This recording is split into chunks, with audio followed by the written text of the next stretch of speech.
We're going to install extra relays in a Greyline DFM 5.0 Doppler Flow Meter, although the same procedure can be used to install relays in any model of the same type. Note that now we have 2 relays installed and we're going to add 4 more. To begin, we power down the instrument and open the electronics faceplate. The relay board installs by sliding it into the track and seating it into the circuit board below.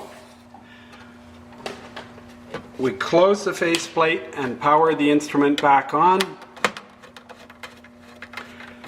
And when the software loads, the new relays appear in the menu automatically and they're ready to be calibrated.